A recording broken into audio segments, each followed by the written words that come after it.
रेवती का विवाह बलदाऊ जी के साथ हुआ। अब इनका विवाह होना है। किसका? भगवान श्री कृष्ण का और रुक्मिणी का। भगवत श्रोतुम इच्छामि कृष्ण श्यामित तेजसा, कि भगवान मैं ये सुनना चाहता हूं इस कथा को, जो अमित तेजस्वी हैं, अमित पराक्रमी हैं, त्रिलोकीनाथ हैं, उनको ऐसा करने की जरूरत क्यों पड़ गई? तो कहा सुनो,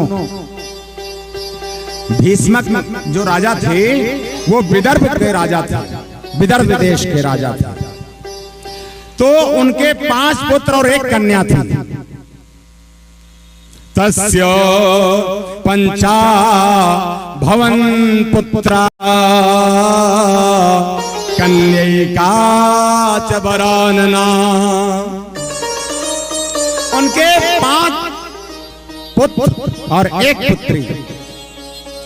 पुत्रों के नाम थे रुक्म्यग्रजो, रुक्मरथो, रुक्मबाहु, रुनंतरा, रुक्मकेशो, रुक्ममाली, ये उनके नाम थे। और कन्या का नाम रुक्मिणी शाम स्वता सती, उसका नाम रुक्मिणी था कन्या का। और उसने अपने जीवन में ये सोच रखा था, संकल्प ले लिया था कि अगर विवाह करूंगी तो भगवान श्री कृष्ण के साथ। जैसे पार्वती ने अपने घर में नहीं कह दिया था कि विवाह करूंगी तो भोलेनाथ, चाहे 10,000 वर्ष तक तपस्या करनी पड़े, पर अगर विवाह होगा तो भोलेनाथ के साथ। इसने भी यही सोचा था। इसने क्या सोचा था? उनके गुणों को सुना, उनकी मूर्ति को, उनके फोटो को, उनके चित्र को देख करके मन में संकल्प कर लिया था कि मेरा अगर मुझे वर्ण करेगा तो ये करेगा।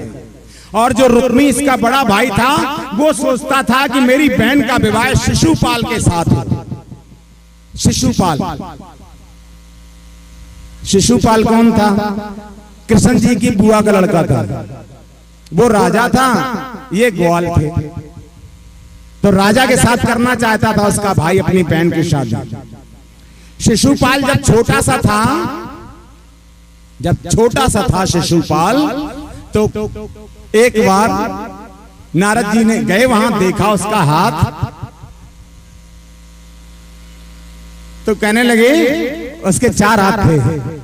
कहे तो बड़ी विचित्र समस्या है। क्या? कहा जिसकी गोद में इसके 2 हाथ गिर गए उसी के साथ इसकी मृत्यु होगी, वही मारेगा इसको। तो उसकी आदत हो गई कि उनके घर में जो भी जाता था उसी के गोद में शिशुपाल को डाल देते। एक बार कन्हैया जी भी पहुंच गए। जैसे ये पहुंचे तो इनकी गोद में डाल दिया, तो उसके दोनों हाथ इनकी गोद में, तो कहने लगे बुआ ये क्या है? ये नकली हाथ है क्या? तो बुआ ने कहा बेटा एक बात कहूं? क्या? कहा बेटा हमारे बेटे की गलती को क्षमा करते रहना। क्या हो गया? कहा बस मैं तो तुम्हारे से यही प्रार्थना करती हूं कि अगर हमारे बेटे से कभी कोई गलती हो जाए तो उसे क्षमा कर देना। तो कन्हैया ने कहा था बुआ तेरे बेटे की 100 गलतियां मैं रोज माफ करूंगा। तू कहती है कभी कभी मेरे गलती कर देना, माफ कर देना, ऐसी नहीं, तेरे बेटे की 100 गलती मैं रोज माफ करूंगा। तो वो कहने लगी 100 गलतियां तो मेरा बेटा रोज करेगा ही क्यों, इसलिए चलो कहा ना करे भी तो भी तेरे बेटे की 100 गलतियां रोज माफ। और जब ये बेटा हुआ बड़ा और इसको पता लगा कि हमारी 100 गलतियां रोज माफ करेगा कृष्ण कन्हैया, तो माला बना ली कि 100 तो करो, 100 गालियां माफ हैं तो 100 तो दो। तो इसने माला बना ली, ये रोज 100 गालियां भगवान श्री कृष्ण को देता था, रोज। और भगवान ने कह दिया था तेरी 100 गालियां माफ। उसके साथ विवाह करना चाहता है रुक्मी, और ये चाहती मेरा विवाह भगवान श्री कृष्ण के साथ हो। तो विवाह का बहुत थोड़ा समय रह गया, बहुत थोड़ा समय। अब ये परेशान है, तैयारियां सब हो रही हैं घर में, पूरी विवाह की तैयारियां शिशुपाल के साथ। अब इसने सोचा मैं क्या करूं, तो एक दिन खिड़की पर ऊपर बैठी थी, ये खिड़की से झांक रही थी कि कोई मिल जाए मेरे को ऐसा कि मेरी सूचना भगवान श्री कृष्ण तक कर दे। तो एक बूढ़ा सा ब्राह्मण जा रहा था, विचिन्त्याप्तम द्विजम कश्चित्, एक बूढ़ा सा ब्राह्मण दिखा इसको, उसको बुलाया इसने, बुला करके कृष्णाय प्राणो द्रुतम, बुला करके कहने लगे महाराज ए ब्राह्मण देवता, पंडित जी मैंने अपने जीवन को भगवान श्री कृष्ण को समर्पित कर दिया है, और हमारे भाई ने ये सोच रखा है अगर हमारी थोड़ी सी भी आप मदद कर सकते हो। अरे बेटी बताओ क्या बात है, हमारे लायक सेवा बताओ।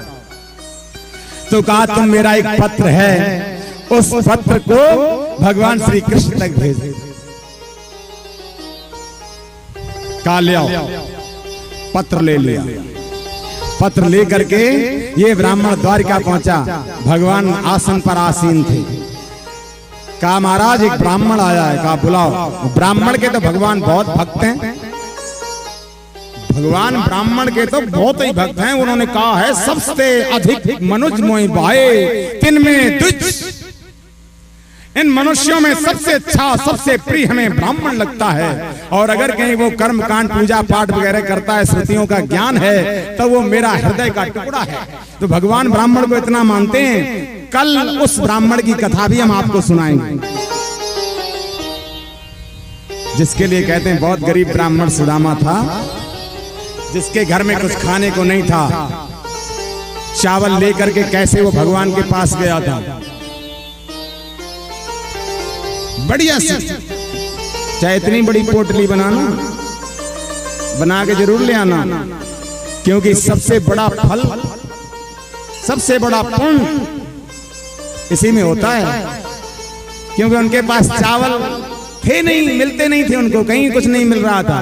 तो एक गरीब के घर में जाके उन्होंने कहा कि हमारे पति देव लाए थे थोड़े से धान, उसको मैंने कूट कर निकाल लिया है, उसमें से देख लो अगर बहन कुछ बहुत निकलता है। तो उन्होंने उससे ही निकाल के टुकड़े 4 मुट्ठी निकाल लिए थे, वो लेके गए थे।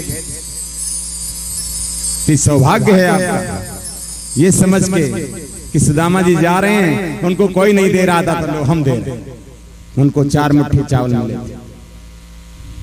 तो ये पत्र लेकर के गए वहां पर,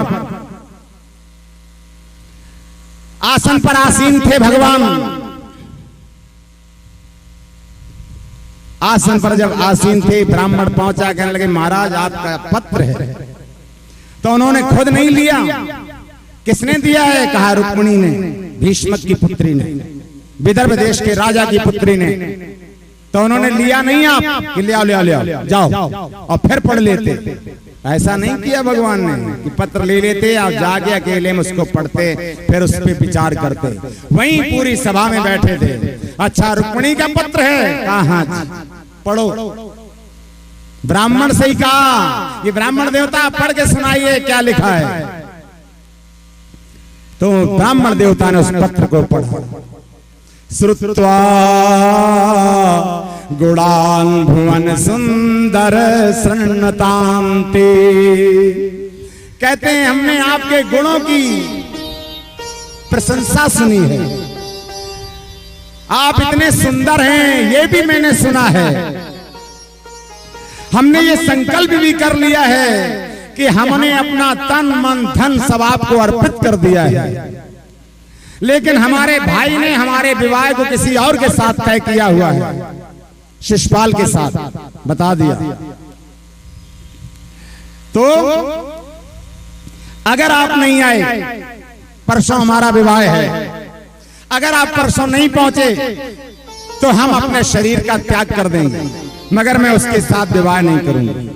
और भगवान को जो अपने आप को समर्पित कर दे, उसको भगवान त्याग दें, उसको भगवान छोड़ दें, ऐसा कभी हो ही नहीं सकता। भगवान को आज तक जिसने अपने आप को समर्पित किया है, भगवान ने उसके ऊपर ऐसे रख दिया। जिसके ऊपर भगवान का बरदस्त रख जाता है, वो भगवान का ही हो जाता है। बहुत लोगों के साथ ऐसा हुआ, जिसने अपने, वो कहते हैं समर्पण, अपने आप को समर्पित करो। हम भगवान को अपने आप को समर्पित नहीं करते हैं, और लोगों को समर्पित करते रहते हैं। भगवान को समर्पित करो। जब उनको समर्पित करोगे, तब जो तुम चाहते हो तब तुम्हें मिलेगा। जब हम सुधरेंगे, तब सब सुधर जाएंगे। तो उन्होंने सोच लिया कि हम आएंगे, जरूर आएंगे। तो उधर क्या हुआ, शिशुपाल की बारात आ गई, बहुत सेना के साथ, पूरे सेना, हाथी, रथ, घोड़े, जितने पैदल, सबके साथ बहुत बड़ी बारात उसकी आई हुई है। पूरे शहर में, पूरे नगर में पूरी व्यवस्था की गई है, क्योंकि शिशुपाल को पता लग गया है कि कृष्ण आएगा यहाँ पर, कृष्ण आएगा यहाँ पर।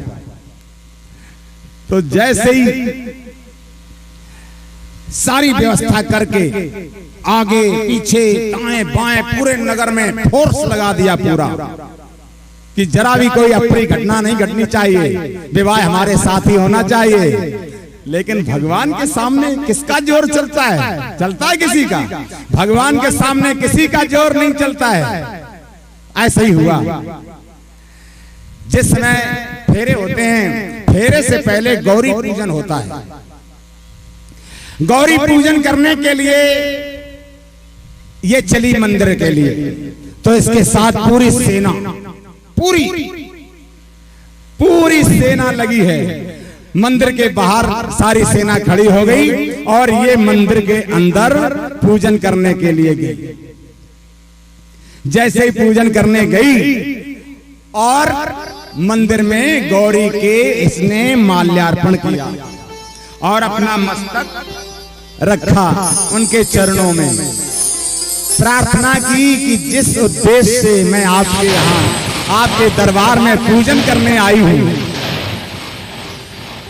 तो जैसे ही पूजा की और अपना मस्तक मैया के चरणों में रखा, तो विनय प्रेम बस भई भवानी।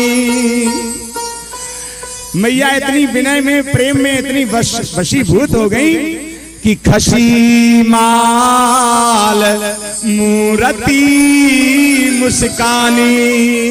तो मैया के गले से एक माला पड़ी थी और उसमें निकली और उसके गले में पड़ गई।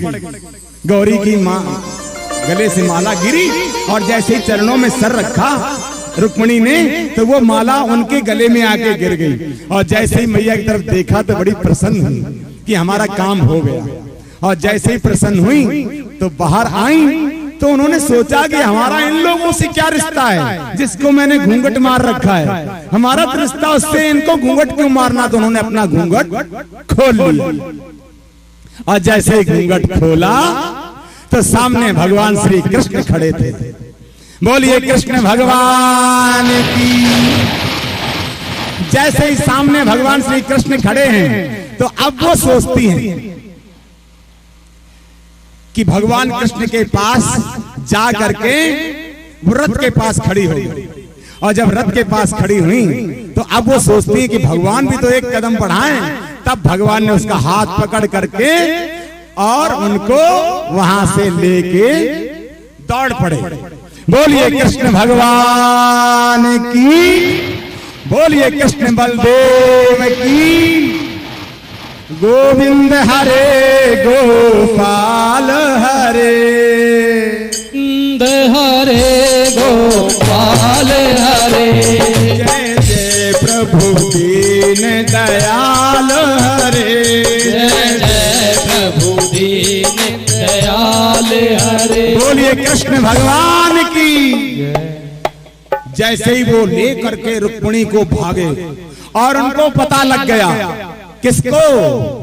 किसको पता लगा? शिशुपाल को कि कन्हैया ले गया रुक्मिणी को, ले गया कन्हैया, ले गया रुक्मिणी को, कन्हैया ले गया। तो बड़े परेशान, अब क्या कर, ले गए। अब तो वहां पे तो सबके मुख मलिन हो गए, ले गया। अब ये भागते चले जा रहे थे। रास्ते में उधर से जब बलदाऊ भैया को पता लगा कि भाई वो कन्हैया गए हुए हैं, कहीं अभी आए नहीं, क्या हुआ, तो कहा, दौड़े बलदाऊ भैया, क्यों भाग रहे हो? कहा पीछे सेना आ रही है रुक्मी की। 12 क्षौणी सेना लेकर के रुक्मी उसके पीछे दौड़ पड़ा और अपने घर में ये कह के गया शिशुपाल से कि अगर मैं उनको ले आया तो मैं नगर में आऊंगा, और अगर हम उनको नहीं ले आ पाए तो हम नगर में नहीं आएंगे। तो वहां पे उनका युद्ध हुआ, रुक्मी का और रुक्मिणी का, रुक्मी का और कन्हैया का युद्ध हुआ।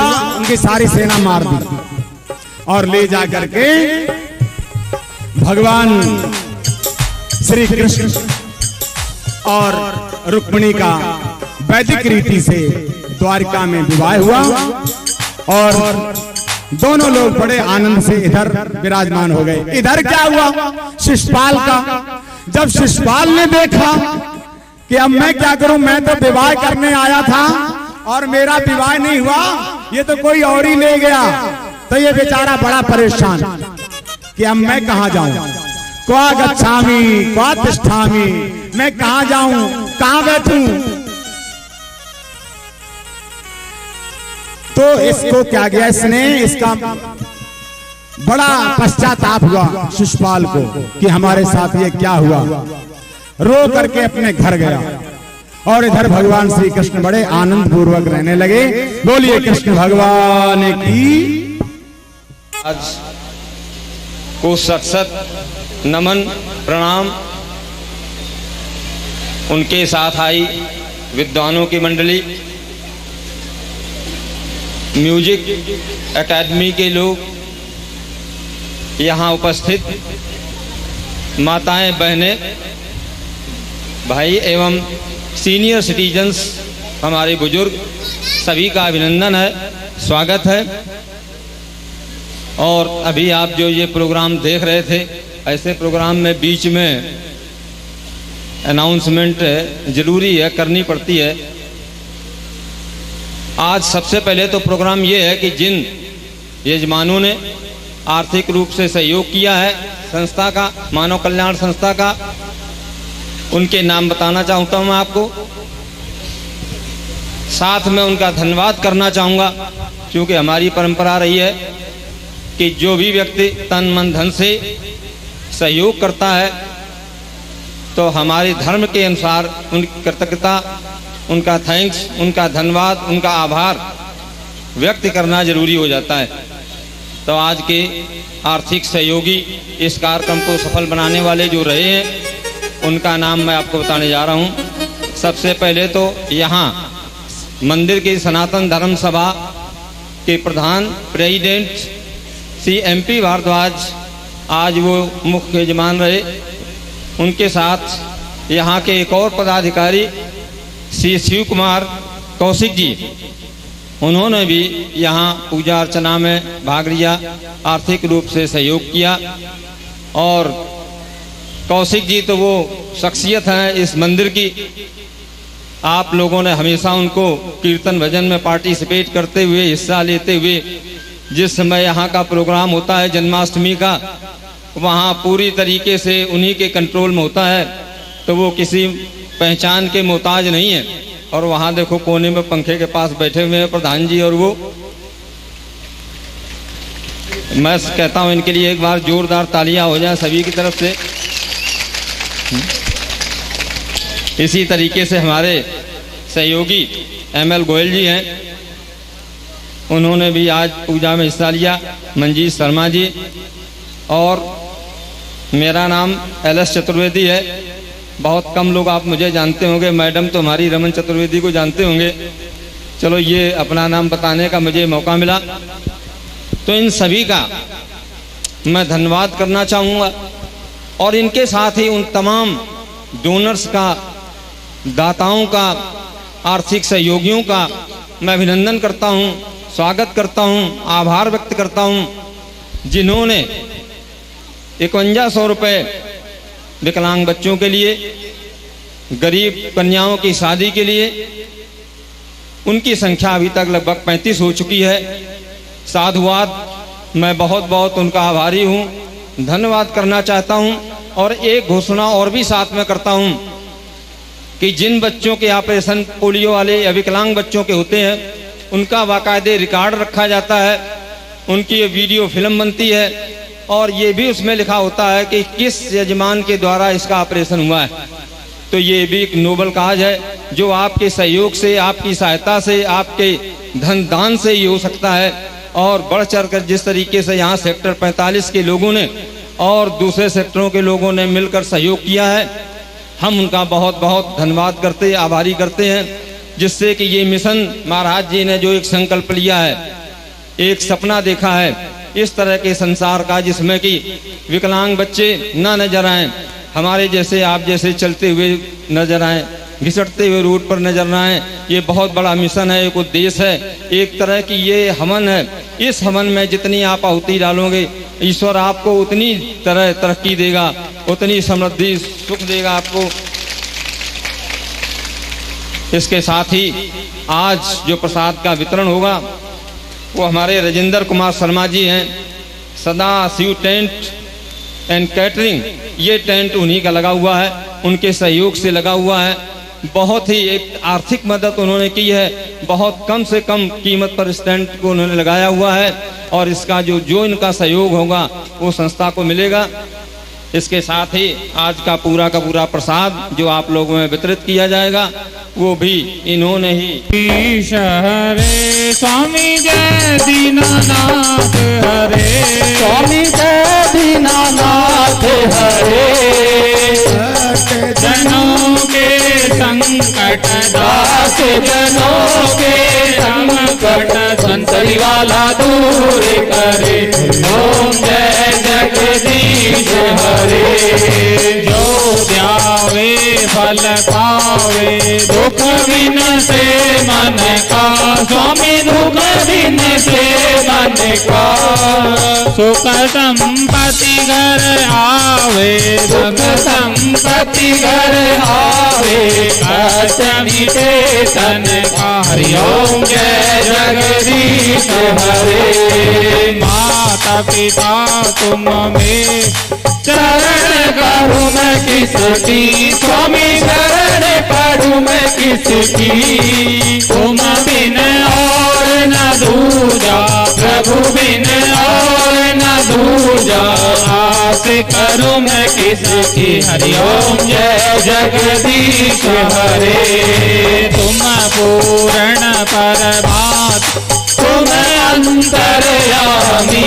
स्वामी तुम अंतर्यामी, पार ब्रह्म परमेश्वर, पार ब्रह्म परमेश्वर, तुम सबके स्वामी। हरि ओम जय जगदीश हरे, तुम करुणा के सागर, तुम पालन करता, स्वामी तुम पालन करता।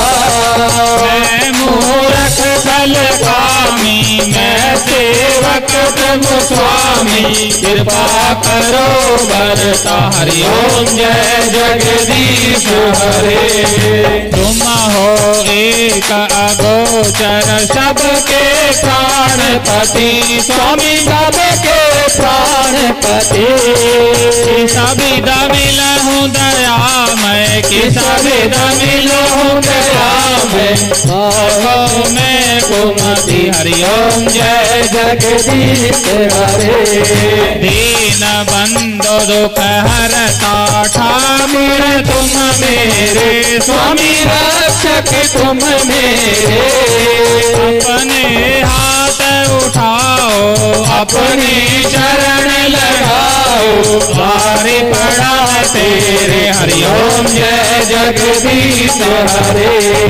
विषय विकार मिटाओ, पाप हरो देवा, स्वामी पाप हरो देवा, श्रद्धा प्रेम बढ़ाओ संतन की सेवा। ओम जय जगदीश हरे। तन मन धन सब कुछ है तेरा स्वामी, सब कुछ है तेरा, तेरा तुझको अर्पण प्रभु जी का, तुझको अर्पण क्या लागे मेरा। हरि ओम जय जगदीश हरे। श्याम सुंदर जी की आर जो कोई जन गावे, स्वामी प्रेम सहित गावे। सहत शिवानंद स्वामी मन भजत हरि हर स्वामी, मन वांछित फल पावे। हरि ओम जय जगदीश हरे। ओम जय जगदीश हरे। स्वामी जय जगदीश हरे। स्वामी जय दीनानाथ हरे। जय दीनानाथ। गुरुदेव जी का पूजन होगा। ओम गुरुर्ब्रह्मा गुरुर्विष्णु गुरुर्देवो महेश्वरा, गुरु साक्षात् परं ब्रह्म तस्मै श्री गुरुवे नमः। अखंड मंडलाकारं व्याप्तेन चराचरं तत्पदं दर्शितं येन तस्मै श्री गुरुवे नमः। नमोऽस्त्वनन्ताय सहस्रमूर्तये सहस्रपादाय शिशिरोर्वावे, सहस्रनाम्ने पुरुषाय शाश्वते सहस्रकोटि युगधारणे नमः। सच्चिदानंद रूपाय विश्वोपत्यादिहेतवे तापत्रय विनाशाय श्रीकृष्णाय वयं नमः। यं प्रव्रजन्तमनुपेतमुपेति कृत्यं द्वैपायनो विरह कातर आजुवावः पुत्रेति तन्मयतया तरभो विनेन्दु तं सर्वभूतहृदयं मुनिमानतोऽस्मि। सच्चिदानन्दरूपाय विश्वोपत्यादिहेतवे तापत्रय विनाशाय श्रीकृष्णाय वयं नमः। कृष्णाय वासुदेवाय हरे परमात्मने नमः। प्रणतः क्लेशनाशाय गोविन्दाय नमो नमः।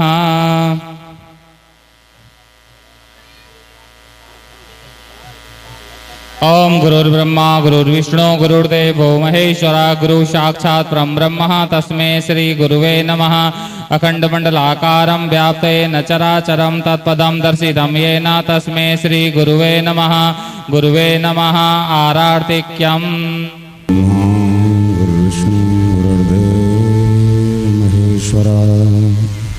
गुरु साक्षात् परब्रह्मा तस्मै श्री गुरुवे नमः। अखंड मंडलाकारं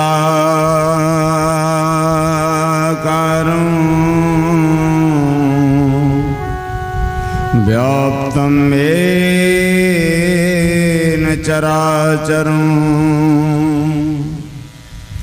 तत्पदं दर्शितं येन तस्मै कृष्णात् परं किमपि तत्त्वमहं न जाने।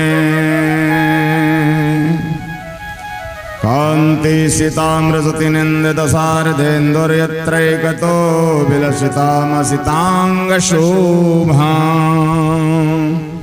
वृन्दावनेऽपि कृतया मुनिगाङ्गसङ्गं राधा मुकुन्दयुगलं तदहं नमामि।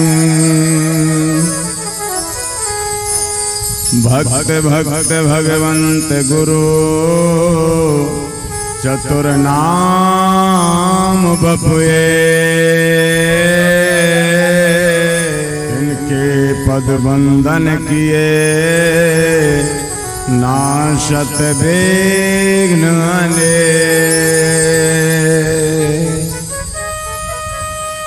का कबहू मन मलिन वासना तज बदले गो। का कबहू ये कठिन हृदय मेरो पिघले गो। का कबहू करुणीश कुटिल पर कृपा करेंगे। का कबहू ये नयन विरह में सतत बहेंगे। का कब हूँ बहुरंग तजी हृदय श्याम रंग में रंगे। कब झकझोरे नद नदन कब हम सोवत से जगें। हे शोभा के धाम राम चरणन सिर नाऊं। वरदाता वर दे रूप तुम्हरो नित ध्याऊं। रटूं तुम्हारो नाम अन्य वाणी नहीं भाखूं। निरखूं तव जग रूप भक्ति भक्तन में राखूं। धाम तुम्हारे में बसूं नित लीला चिंतन करूं। राम राम रटता रहूं अंतराम कह के मरूं। राम राम रटता रहूं अंतराम कह के मरूं। उल्लंघ सिंधो शैलम सलीलम याशोकवन्यम जनकात्मजाय। आदाय ते नैव ददाहलङ्कां नमामि तं प्राञ्जलिराञ्जनेयम्।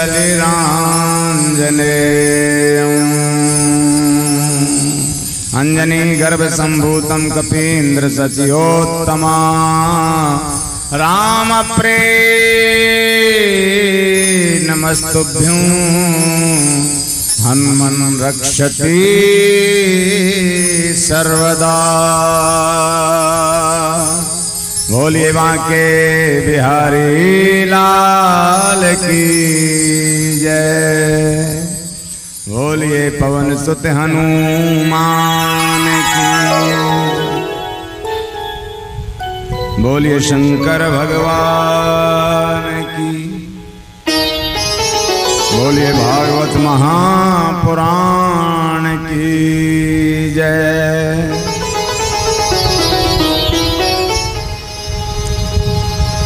सबसे पहले सभी लोग अपने अंतःकरण को पवित्र करो। अंतःकरण पवित्र करने के लिए प्रभु का नाम लेना है। मैं तो चली शाम की गली मुझे कोई रोके ना। मैं तो चली शाम की गली मुझे कोई रोके ना। मैं तो चली शाम की गली मुझे कोई रोके ना। मैं तो चली शाम की गली मुझे कोई रोके ना। रोके ना कोई टोके ना। रोके ना कोई टोके ना। रोके ना कोई टोके ना। रोके ना कोई टोके ना। मैं तो चली शाम की गली मुझे कोई रोके ना। मैं तो चली शाम की गली मुझे कोई रोके ना। मैं तो चली शाम की गली मुझे कोई रोके ना। मैं तो चली शाम की गली मुझे कोई रोके ना। और रोके ना कोई टोके ना। रोके ना कोई टोके ना। रोके ना कोई टोके ना। रोके ना कोई टोके ना। मैं तो चली श्याम के गले मुझे कोई रोके ना। मैं तो चली शाम की गली मुझे कोई रोके ना। मैं तो चली श्याम के गली मुझे कोई रोके ना। मैं तो चली शाम की गली मुझे कोई रोके ना।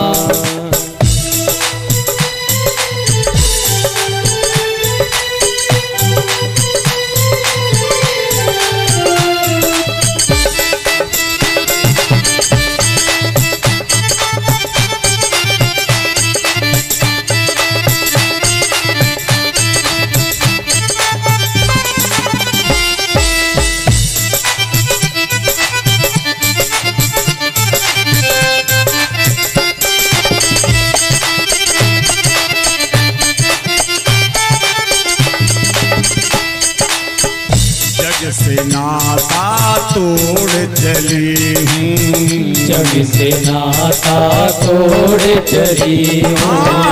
मान बड़ाई सब छोड़ चली हूँ। आप बड़ाई सब छोड़ चली हूँ।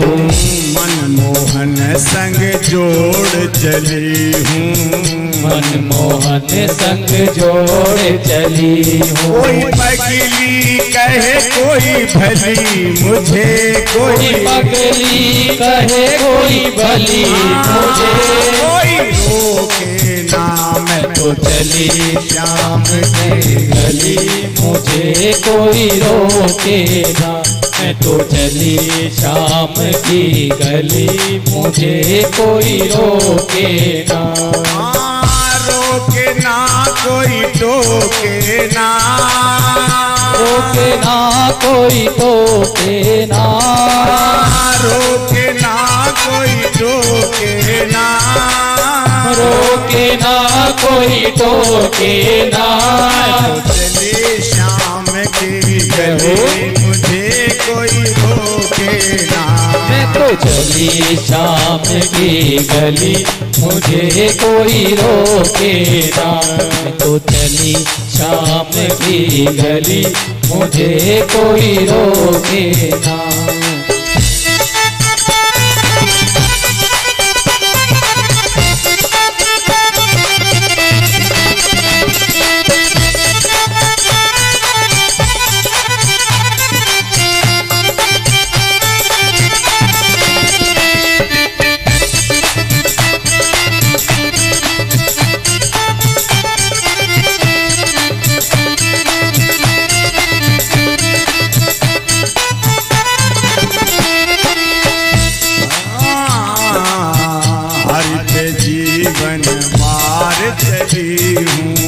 हरि के जीवन वार चली हूँ। नंदन के द्वार चली हूँ। नंदन के द्वार चली हूँ। नंदन के द्वार चली हूँ। नंदन के द्वार चली हूँ। बुरी हूँ चाहे भली मैं बुरी हूँ चाहे भली मुझे कोई रोके ना। चली शाम की गली मुझे कोई रोके ना। मैं तो चली शाम की गली मुझे कोई रोके ना। रोके ना कोई टोके ना। रोके ना कोई टोके ना। रोके ना कोई टोके ना। रोके ना कोई टोके ना। मैं तो चली श्याम की गली मुझे कोई रोके ना। मैं तो चली शाम की गली मुझे कोई रोके ना।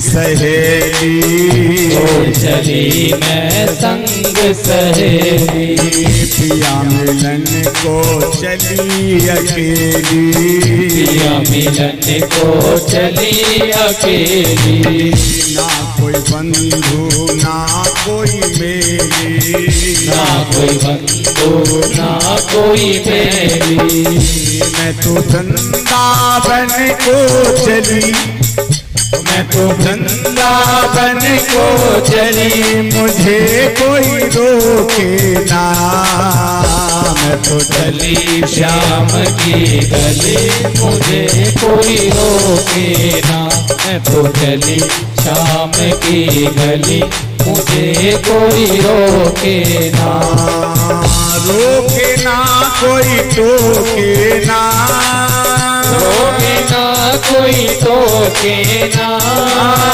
रोके ना कोई टोके ना, रोके ना कोई टोके ना, चली श्याम की गली, मुझे कोई रोके ना, मैं तो चली श्याम की गली, मुझे कोई रोके ना, मैं तो चली श्याम की गली, मुझे कोई रोके ना। सोचा तो मुंह काला करवा लिया, अनाधिकार चेष्टा की ना, लक्ष्मी तो विष्णु को ही मिलती है, लेकिन उसने सोचा हमें मिलेगी, तो मुंह काला करके यहां से चला गया। वैदिक रीति से विवाह किया द्वारिका में भगवान ने, और उसके बाद इनके एक पुत्र हुआ प्रद्युम्न। तो वहीं सूतिका ग्रह से जहां पुत्र हुआ वहीं से उसका हरण कर लिया किसी ने, उसका नाम था संबरासुर। उसको ये पता था कि मेरी मृत्यु इसके द्वारा होनी है, तो वहां से हरण कर लाया। तम संबरा काम रूपी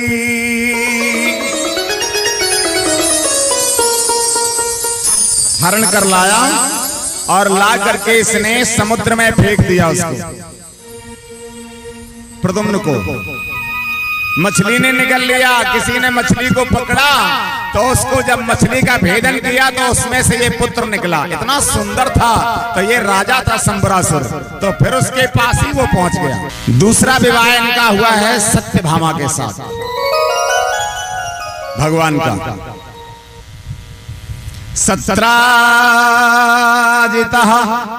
सत्राजित नाम का राजा था।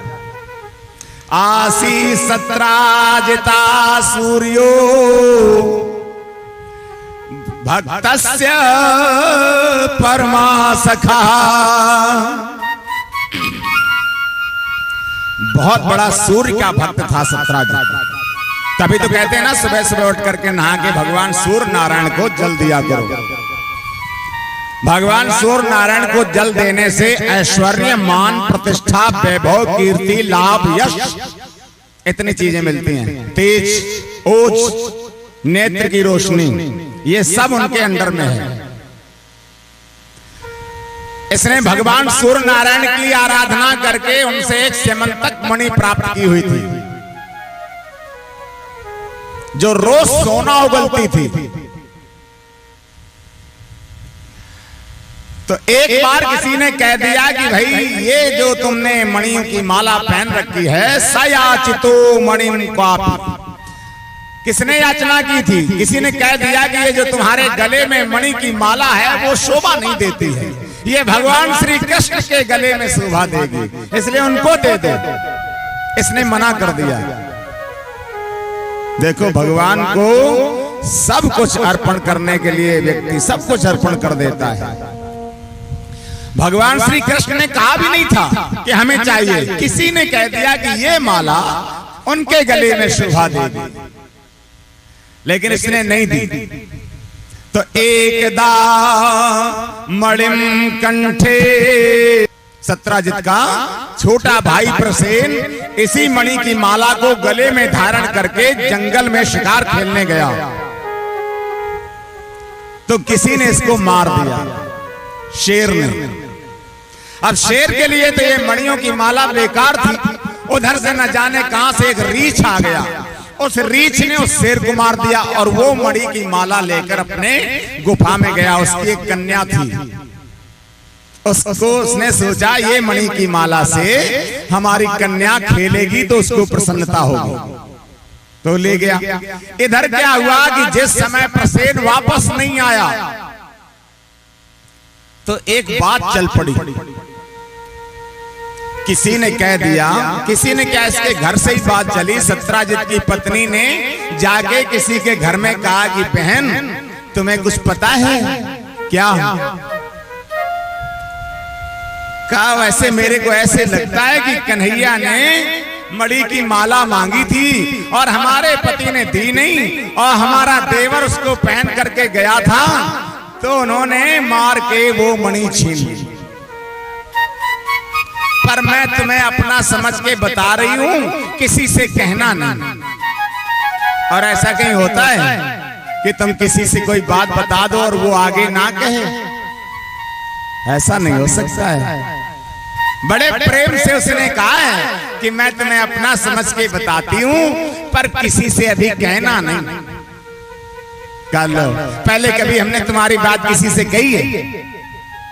तुम जब भी कभी कोई बात हमें बताती हो, हमने कभी कहा है तुम्हें हमारे ऊपर विश्वास नहीं है? अरे कहा विश्वास है तभी तो तुम्हें बता रही हूं। और ये बता करके अभी घर से निकली थी, सोई वो अपनी बहन जी के पास पहुंच गई। उनका भी तो कोई खास होगा, तो वहां से जाकर वो पहुंची। कहा तुमने कुछ सुना? क्या हो गया? अरे कहा वो प्रसेन है ना, सत्राजित का भाई, उसको कृष्ण ने मार के और उसकी मणि छीन ली। पर कहा तुम किसी से कहना नहीं, कहना नहीं किसी से। कहा भाई हम कहां कहेंगे? और ऐसे करते करते कहना नहीं किसी से, कहना नहीं किसी से, कहना नहीं किसी से, और ना कहते कहते पूरे शहर में, पूरे नगर में बात फैल गई।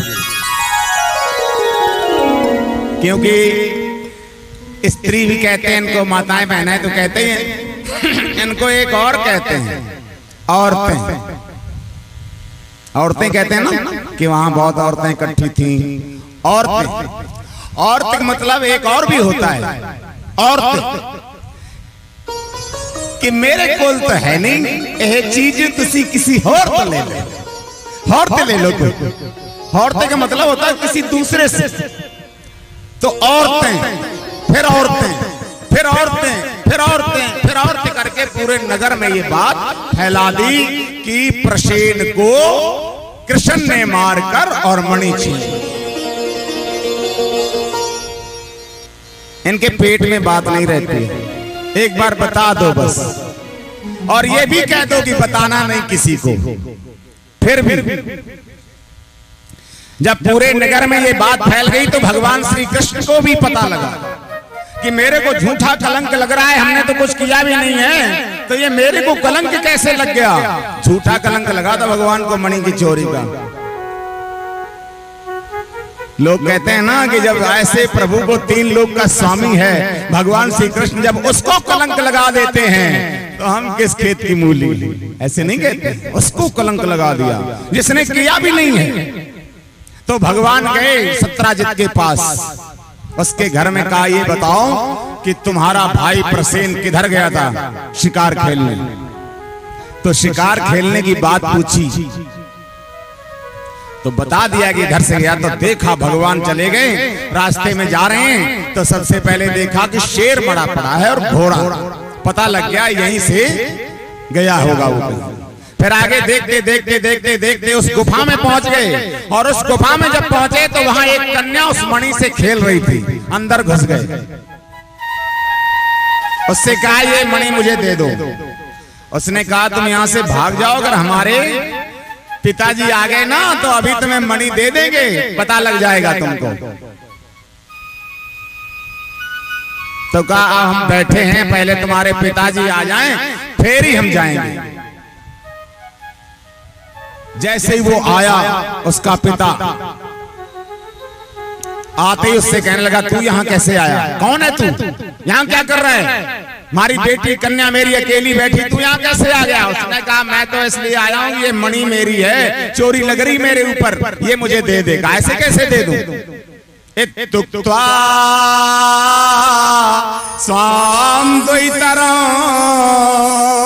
उस कन्या का नाम था जामवती।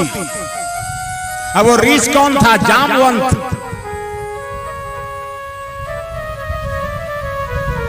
तो उसने,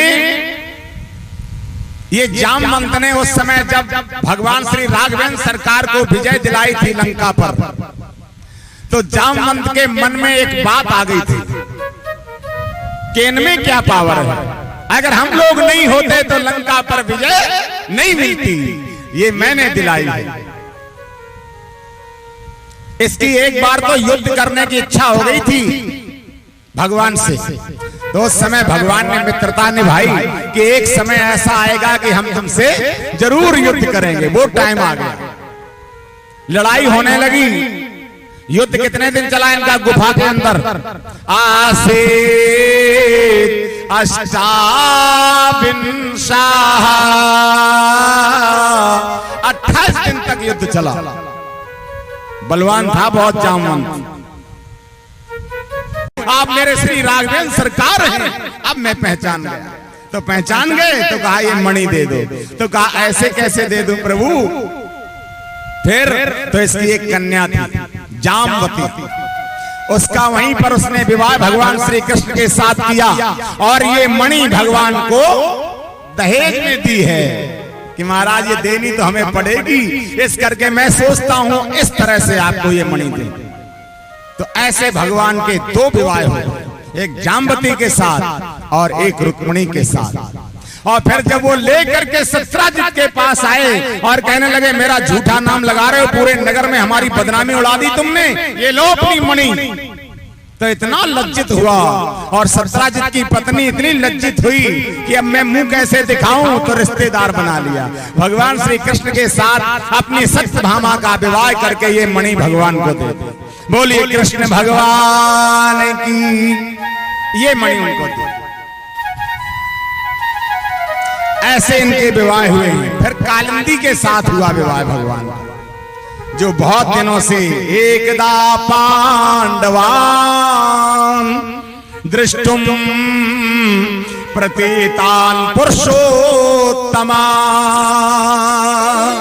पांडव लोग घूमते हुए घूम रहे थे वहां यमुना के पास, किनारे किनारे जा रहे थे। देखा एक लड़की तपस्या कर रही है। पूछ दिया क्यों कर रही हो तपस्या? कहा विष्णु वरेण्यम, विष्णु का वर्ण करने के लिए मैं ये तपस्या कर रही हूं। कहा बंद कर दो, विष्णु का वर्ण करने के लिए तुम इतनी बड़ी तपस्या, इतनी मेहनत, कौन हो तुम?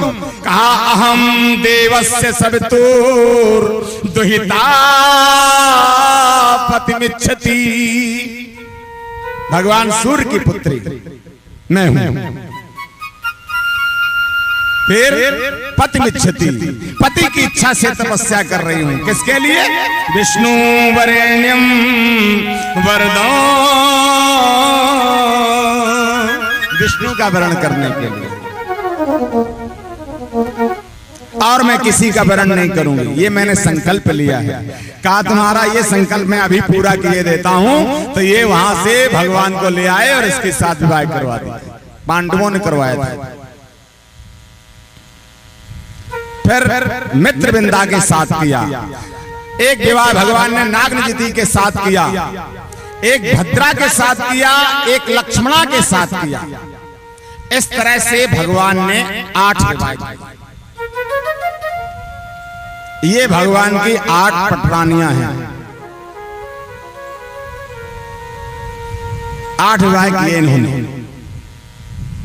इसके बाद विवाह तो उन्होंने 16,108 किए हैं। तो 16,100 विवाह कैसे किए वो भी तो बताओ। देखो भगवान हरि अनंत, हरि कथा अनंता। कितने विवाह किए भगवान ने? 16,108।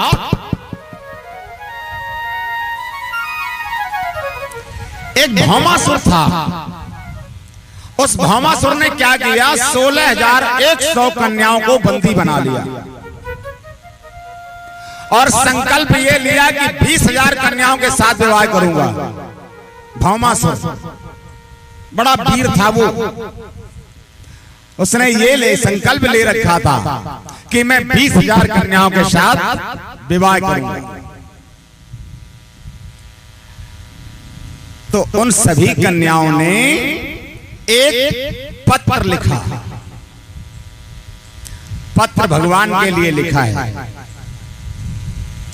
और भगवान के लिए जो भी पत्र लिखता है, कोई भी भगवान के पास बैठता है, अपनी अर्जी लगाता है, ये इसमें कोई शंका वाली बात ही नहीं है कि भगवान उसकी ना सुने। ऐसा कहीं नहीं लिखा है कहीं भी कि भगवान किसी की सुनता नहीं, सभी की सुनता है। जब देवताओं पर कष्ट आता है तो भगवान के दरबार में जाके गिड़गिड़ाते हैं, चिल्लाते हैं, रोते हैं कि महाराज मेरे ऊपर कृपा करो, मेरी रक्षा करो। तो भगवान ही रक्षा करते हैं और कोई भी रक्षा करने वाला नहीं है। जिसका कोई नहीं होता है उसका परमात्मा होता है। जिसका कोई भी नहीं है, चारों तरफ से जब अंधेरा छा जाता है तब वो सोचता है अब मेरा केवल परमात्मा है।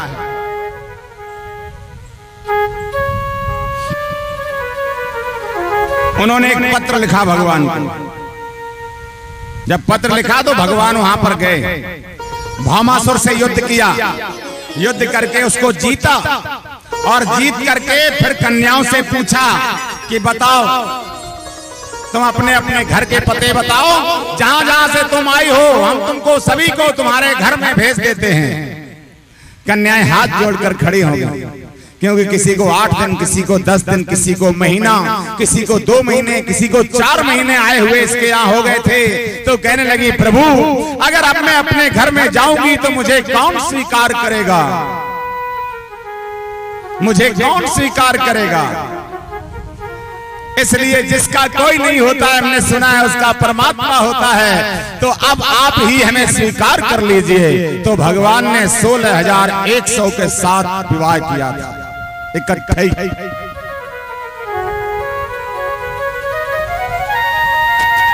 तो भगवान के 16,108 विवाह हो गए। 16,108 विवाह होने के बाद भगवान का परिवार बढ़ना शुरू हुआ। देखो भगवान योगेश्वर हैं, महायोगेश्वर हैं, इनके संकल्प मात्र से सब कुछ होता है।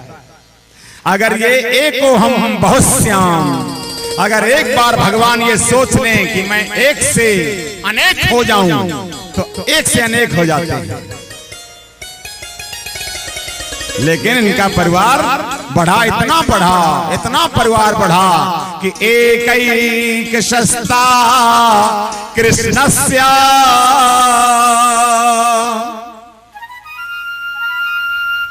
कितना परिवार बढ़ा, पुत्रा 10 बला, एक से 10 पुत्र, 10 पुत्रियां, और फिर उनसे 10-10, इसीलिए तो 56 करोड़ हो गए थे। बहुत विस्तार हो गया इनके परिवार का, बहुत बड़ा परिवार था। इतना बड़ा परिवार था, इतना बड़ा परिवार हो गया कि अगर इनके परिवार से कोई व्यक्ति कहीं चला जाता था तो 5-4 महीने उसका पता ही नहीं लगता था कि कहीं गया है। इतना बड़ा परिवार था कि कोई व्यक्ति चला गया तो 5-4 महीने तक पता ही नहीं कि कोई घर से गया हुआ है। कहा वो कैसे?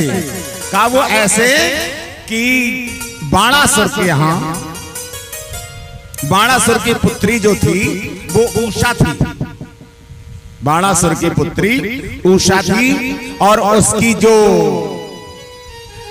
मंत्री थे जो उनकी पुत्री थी चित्रलेखा, कुंभांड की पुत्री चित्रलेखा थी। हा कांत, जैसे ही आंख खुली तो उसमें आवाज निकली कि हा कांत। कांत माने स्वामी होता है, और ये चित्रलेखा वहीं पर बैठी थी। इसने कहा, क्या कह रही तू? अभी तेरा विवाह हुआ नहीं है और तू कांत कह रही है, तेरा स्वामी कहां से आ गया? तभी उसने कहा, दृष्टा कश्चिन नरा स्वप्ने, क्या मैंने आज स्वप्न में एक व्यक्ति को देखा है, किसी पुरुष को देखा है मैंने आज। श्यामा कमल लोचना, बड़ा सुंदर है, बड़े सुंदर उसके नेत्र हैं। पीतवाशा, पीतांबर पड़ा हुआ है। घन श्यामा, श्याम, उसने मेरे हृदय को जीत लिया है। अच्छा, तमहम मृगे कांतम, चित्रलेखा से कहने लगी, मैं उसके बगैर जी नहीं सकती हूं। अब जिसको मैंने स्वप्न में देखा है मुझे दिखाओ। तो चित्रलेखा ऐसी थी कि वो चित्र बनाने में बहुत चतुर थी, किसी का भी चित्र खींच देती थी। तो चित्रलेखा ने कहा कि मैं चित्र बना के दिखाती हूं और तू मेरे को बताना कि तूने स्वप्न में किसको देखा है, मैं उसको लेकर आती हूं। तो चित्र लिखना शुरू कर दिए चित्रलेखा ने। देवताओं के खींचे, गंधर्वों के खींचे, सिद्ध चारण पन्नगान, सिद्धों के, चारणों के, पन्नगों के। वो कहते ना, इनमें कोई नहीं है। दैत्यों के खींचे, विद्याधरों के खींचे, कहा नहीं है।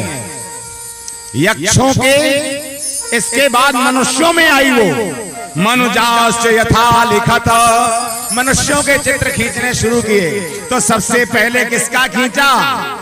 व्यलिखत राम कृष्णो,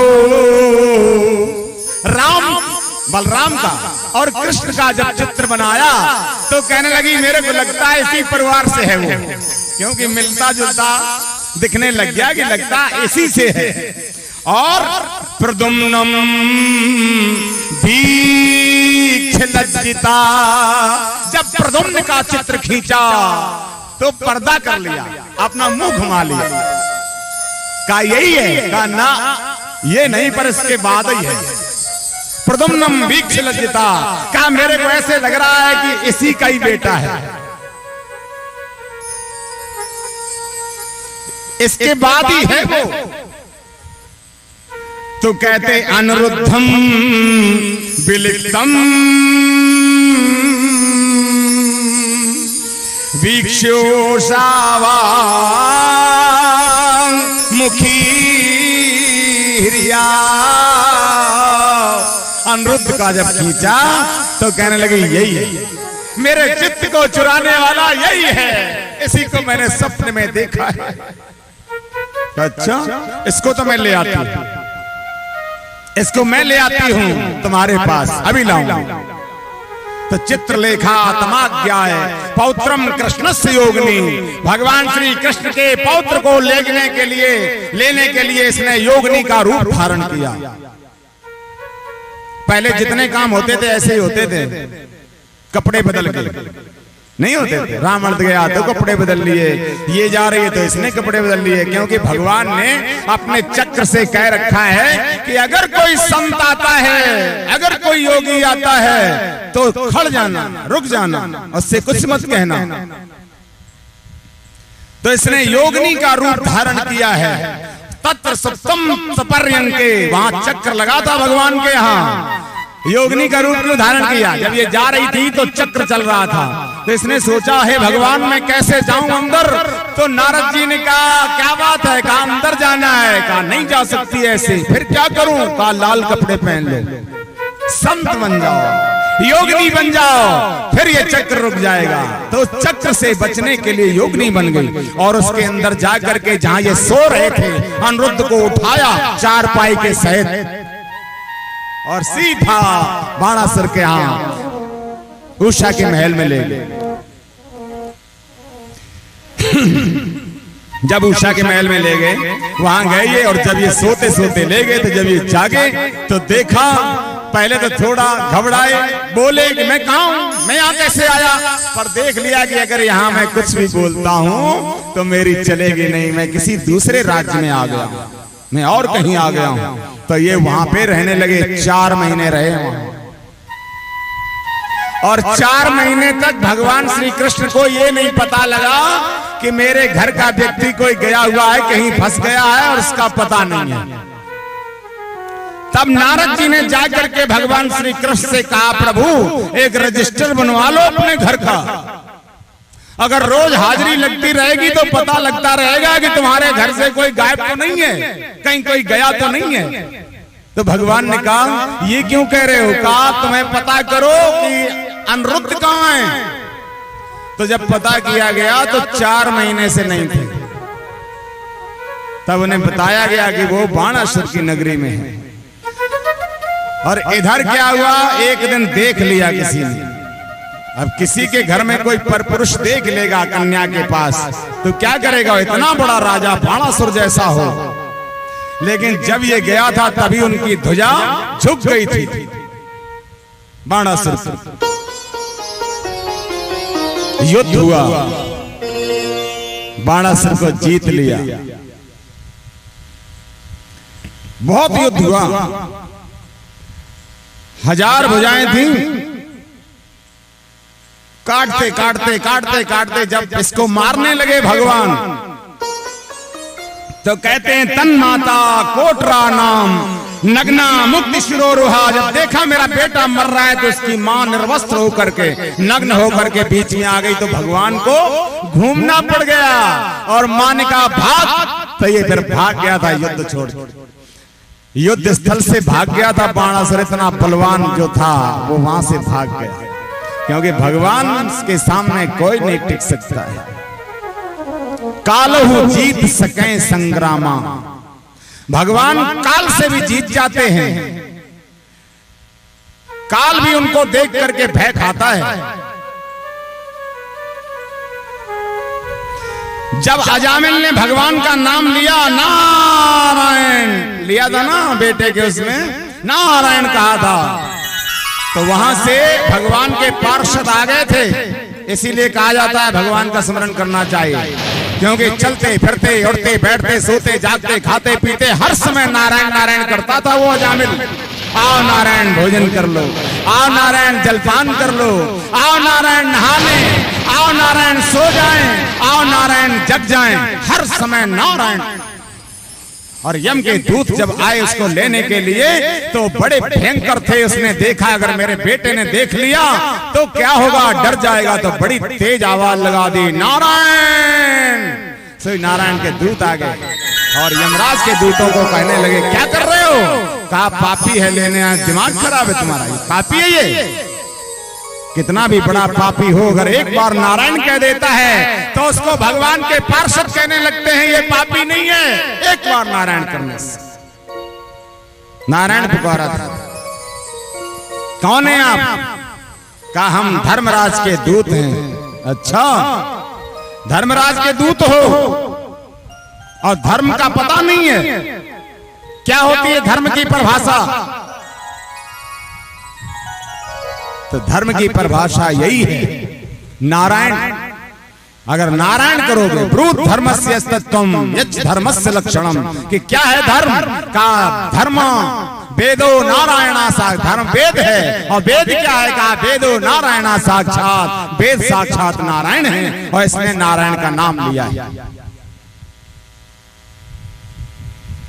इसने नारायण का नाम लिया है, इसलिए नारायण का नाम लेने के लिए कहा जाता है कि जिस समय चलते फिरते सोते जागते खाते पीते नारायण नारायण कर लो तो आगे चल के कोई कठिनाई नहीं होगी, बड़े आराम से जाएंगे। विवाह का विवाह होता है, खूब गाने गाए जाते हैं, तो आप भी देख लो। अनिरुद्ध का विवाह हुआ है, चलिए आप भी गाइए। सांवरे से मिलने का सत्संग ही बहाना है, सांवरे से मिलने का सत्संग ही बहाना है।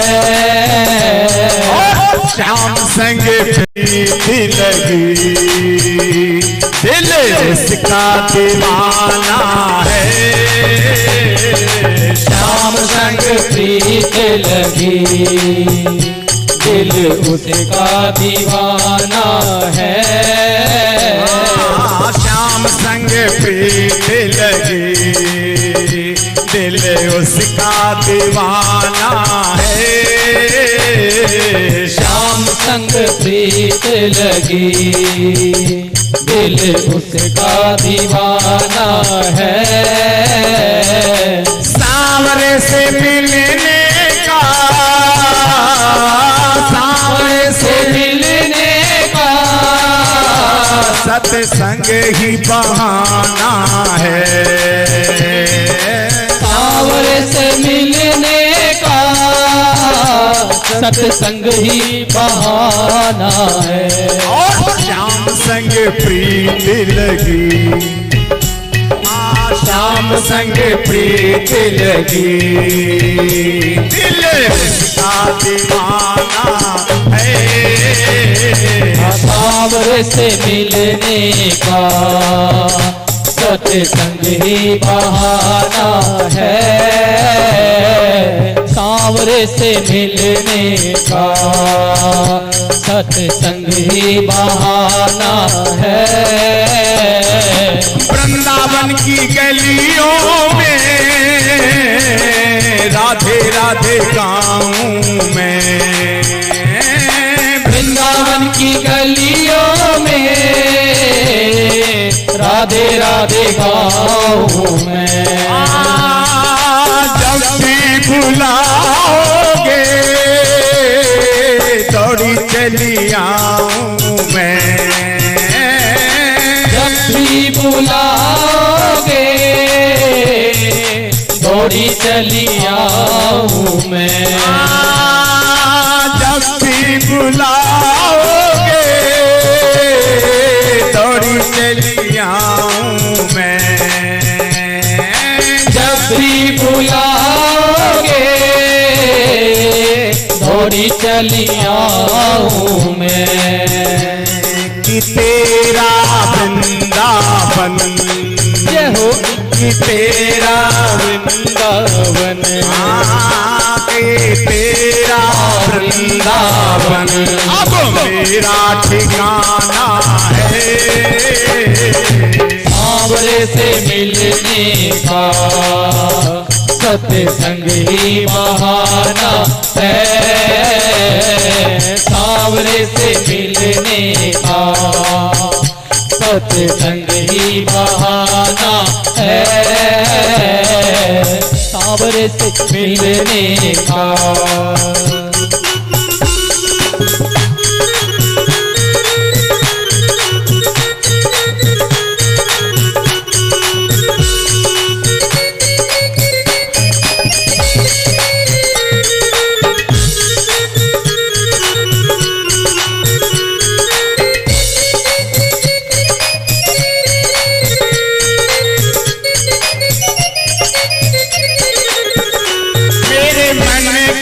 मधुवन में रास रचाओ रसिया, मन के मधुबन में रास रचाओ रसिया। कब से पुकार रही अब तो आ जाओ रसिया, कब से पुकार रही अब तो आ जाओ रसिया। आके न जाओ रसिया, आके न जाओ ढलिया, आगे ना जाओ रसिया,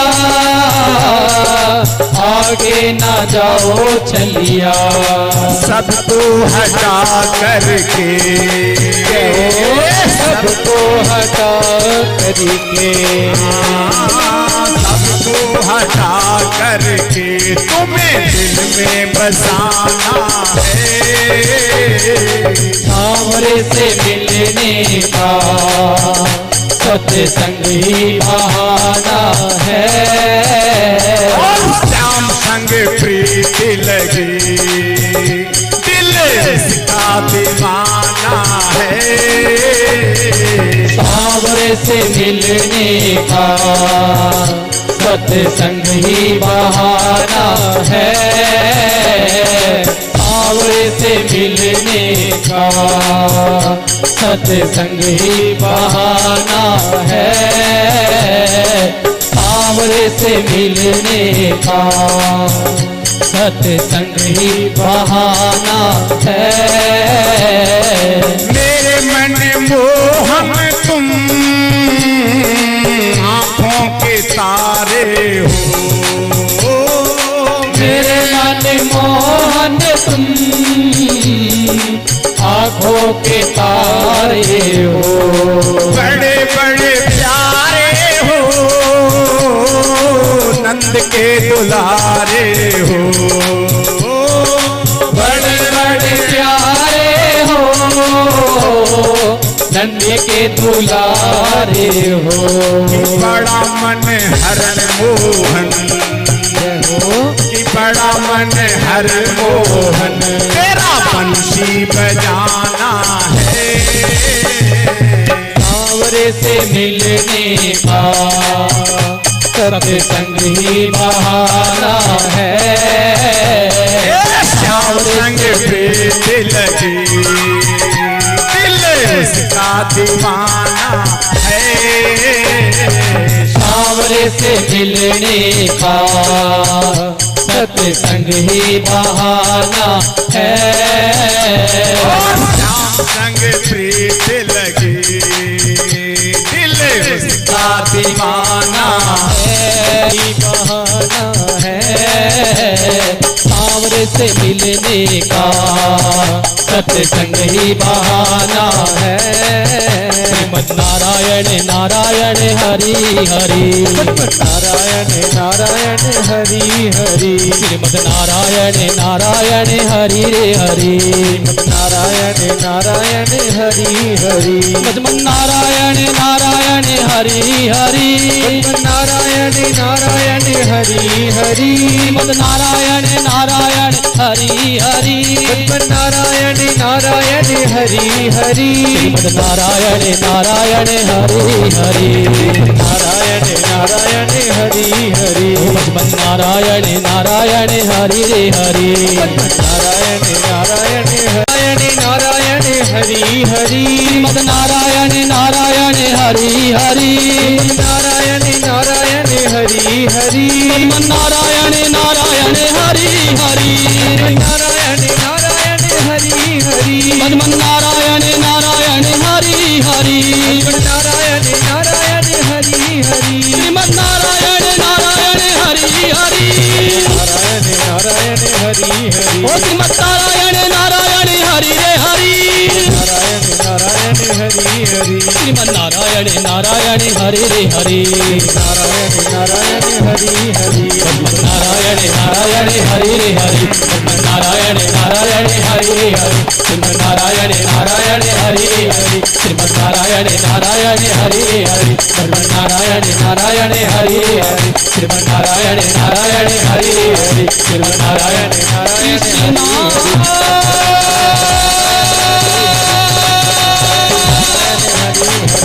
कृष्णा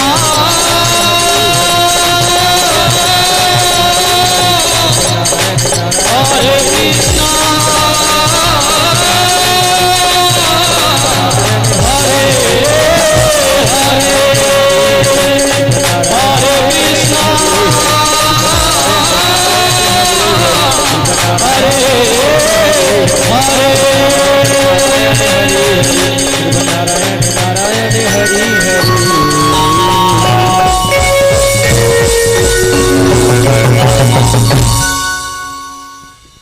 बोलवा की बिहारी लाल की।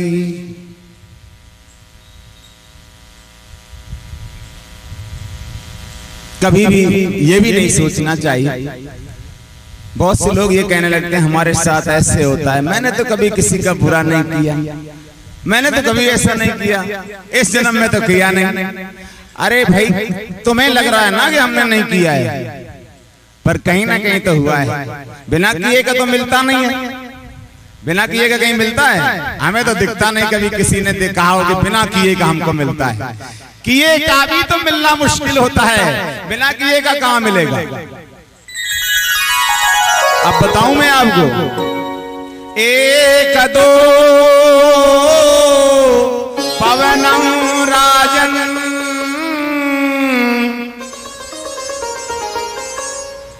जगमुर्यद कुमार का।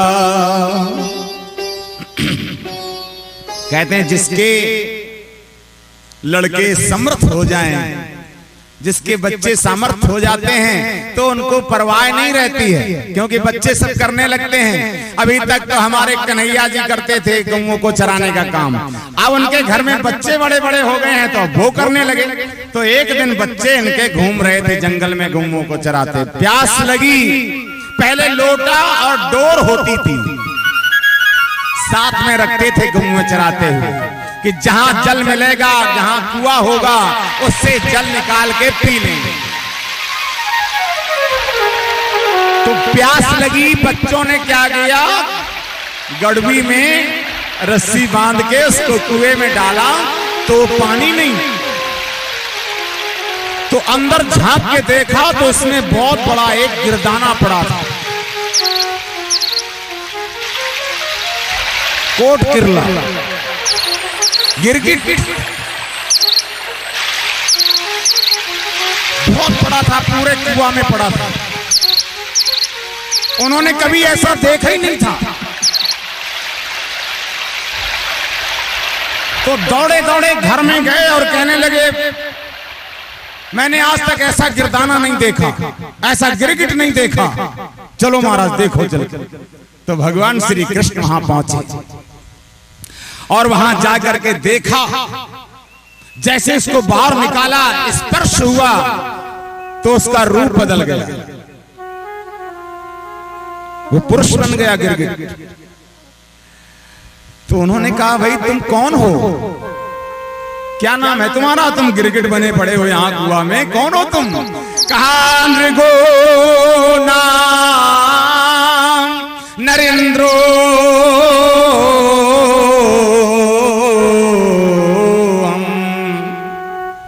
कि मैं राजा नृग हूं। राजा नृग का नाम सुना है? राजा नृग इतना बड़ा दानी, न भूतो न भविष्यति, कहते ना हुआ है न होगा, ऐसा दानी राजा नृग हूं मैं। कहा तुम राजा नृग हो, वही जो दान करता था?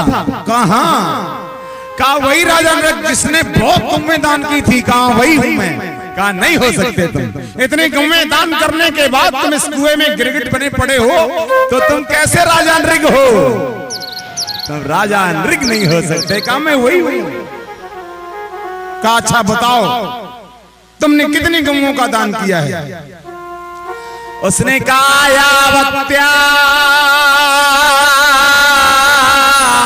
सिकता भूमे यावत्यो वितार का। कितने दान किए गौएं? का तुम भूमि के कण गिन सकते हो, आकाश के तारे गिन सकते हो। यावत्यो वर्षधाराश्च, जैसे जितनी वर्ष की धाराएं होती हैं वो तावतीर ददास्मगा, इतनी गौओं का दान किया है हमने। कहा नहीं भाई, इसका मतलब है कि तुमने ऐसी गौओं का दान किया होगा। राजा नृग से कहने लगे भगवान श्री कृष्ण कि तुमने ऐसी गौओं का दान किया होगा जो दूध नहीं देती होंगी, बूढ़ी होंगी, कमजोर होंगी, मर रही होंगी, ऐसी गौओं का दान किया होगा तुमने। कहा नहीं। हमने ऐसी गौओं का दान नहीं किया है। फिर कैसी गौओं का दान किया है? कहा पयस्वनी तरुणीशील रूप, हमने दूध देने वाली गौएं, तरुणी जवान, सब बहुत सुंदर सुशील सीधी गौएं जो मारती नहीं थी, ऐसी गौओं का दान किया है। अच्छा, कहा गुड़ोपन्ना कपिला है सिंगी, गुणवान गौएं, कपिला गौएं, और जिनकी सींगों को हमने सोने से मढ़ाया है, खुरों को मैंने चांदी से मढ़ाया है, ऐसी गौएं दान की है हमने। तो कहा तुमने लोगों से छीन छीन करके, धन लूट लूट करके गौओं का दान किया होगा, तभी तुम नारी ये स्थिति हुई है, ऐसी हालत में पहुंचे हो। तुमने अन्याय से धन अर्जित किया होगा। तो कहा ये भी नहीं किया है मैंने, न्यायार्जिता रोप्य खुरा सवत्सा, न्याय से अर्जित किया हुआ था। सवत्सा, जिनके नीचे बछड़े भी थे, अकेली गौ नहीं, गौ के साथ बछड़ा लगा करके हमने दान किया। बढ़िया उनके ऊपर दुकूल माला भरना ददाम में हम उनके ऊपर बढ़िया बढ़िया वस्त्र डाल करके फिर दिया है दान। तो कहा फिर ये तेरी ऐसी कैसे दशा हो गई, ये क्या चक्कर हो गया, इस तरह से नार की स्थिति तुम्हारी कैसे बनी, गिरगिट बन गए, कुआं में पड़े हो। कहा यही तो मैं आपको बताना चाहता हूं। कहा एक बार मैंने एक गाय किसी ब्राह्मण को दान कर दी। बहुत सोच समझ करके दान पुण्य किया जाता है, ध्यान रखना। एक गऊ एक ब्राह्मण को दान कर दी और वो ले गया अपने घर में गऊ को। लेकिन भगवान की ऐसी लीला कि वो गऊ उसकी खुल गई घर से, तो वो सीधी वहीं पहुंच गई राजा इंद्रक की गौशाला में, जहां से आई थी वहीं पहुंच गई। और दूसरे दिन एक ब्राह्मण आ गया और सुबह सुबह राजा ने वही गऊ, उनको क्या पता, उनके यहाँ तो लाखों गऊएं थी, तो वही गऊ राजा ने उस ब्राह्मण को दान कर दी। ये इधर से लेके जा रहा था और वो उधर से ढूंढता हुआ आ रहा था गाय को, रास्ते में टकराव हो गया। तो जब रास्ते में टकराव हुआ तो वो कहने लगा भाई ये तो गाय हमारी है, मुझे दे ये गाय। वो कहने लगा नहीं भाई, मैं तो अभी राजा के यहाँ से लेके आ रहा हूं, उन्होंने अभी हमको दान की है, तुम्हारी कहां से हो गई। कहा भाई मेरी है ये गाय, मेरे को कल दान करी थी। कहा नहीं जी ये मेरी है। लड़ते लड़ते दोनों लोग राजा के पास पहुंच गए। कहा क्यों राजन बताओ, ये गाय मेरे को तुमने दान नहीं की अभी। तो राजा ने कहा हाँ की तो है, फिर क्या हो गया। कहा ये कहता मेरी है ये गाय। तो कहा चलो कोई बात नहीं, तुम इस गाय के बदले में 10, 20, 50, 100, 200 जितनी गऊएं चाहते हो ले लो, लड़ने की क्या बात है। तो वो कहता ना मैं तो यही लूंगा। तो उससे दूसरे से कहा भाई तू दे दे इसको एक गाय, एक के बदले में 10 ले ले, लड़ाई मत करो। उसने कहा ना मैं तो यही लूंगा। अब जहां पे ये हो जाए तो बताओ क्या होगा। उसके बदले में जब तुम्हें 10, 20, 50 दी जा रही हैं और तुम कह रहे हो नहीं मैं तो यही लूंगा। तो राजन समझाते समझाते राजा का दिमाग घूम गया, चुप हो गया कि अब इनको ब्राह्मणों को मैं कैसे समझाऊं। चुप हो गया। तो पहले वाले ब्राह्मण ने कहा कि अरे राजा ये बता तूने ये मेरे को गाय दान नहीं दी। तो राजा ने अब ऐसे करना शुरू कर दिया, क्योंकि बहुत घंटे 2 घंटे हो गए समझाते नहीं समझ में आई। तो उसने कहा क्यों राजन तुमने मेरे को ये गाय का दान नहीं की थी। तो कहा की थी, सिर हिला दिया। दूसरे ने कहा ए राजन तुमने अभी ये हमको गाय दान नहीं किए। तो ऐसे कर दिया। तो दोनों ने आपस की लड़ाई राजा पे निकाल दी। एक की जगह 10 गऊएं नहीं ली। राजा से कह दिया कि तू गिरदाने की गिरगिट की तरह सर हिला रहा है ना, जा तो गिरदाना हो जा। तो कहा महाराज मैं अभी अभी बिल्कुल आज गिरा ही था कुएं में। क्यों? कहा जब मैं वहां गया और वहां मेरे से पूछा गया ये बताइए पहले सुख भोगना चाहते हो या दुख। मैंने उनसे पूछा बताओ सुख कितना है और दुख कितना है। तो वो मेरे से कहने लगे कि जो दुख है तुम्हारा वो क्षणिक है, सुख बहुत लंबा है। तो मैंने कहा जो क्षणिक है थोड़ा सा है उसको पहले ही देख लेता हूं। तो उनसे मैंने कह दिया भाई हमको तुम पहले दुख दे दो। तो कहा जैसे मैंने ये कहा और मैं आगे इस कुएं में गिरा हूं तभी आप आ गए। और अब ये देखो विमान है हमारे लिए, मैं जा रहा हूं, अब सुख ही सुख है। ये छोटी सी गलती, केवल एक छोटी सी गलती, ये श्राप लग गया था। छोटी सी गलती ने गिरगिट बना दिया। इतना बड़ा दानी राजा जिसने इतनी गुम्मे दान की थी, उसकी छोटी सी गलती ने उसको गिरगिट बना दिया। हम तो दानी भी नहीं है बहुत बड़े, हम तो बहुत छोटे दानी हैं। अगर गलती हो गई तो क्या होगा? इसलिए गलती ना हो पाए, दान ना करें तो कोई बात नहीं है, पर गलती ना हो।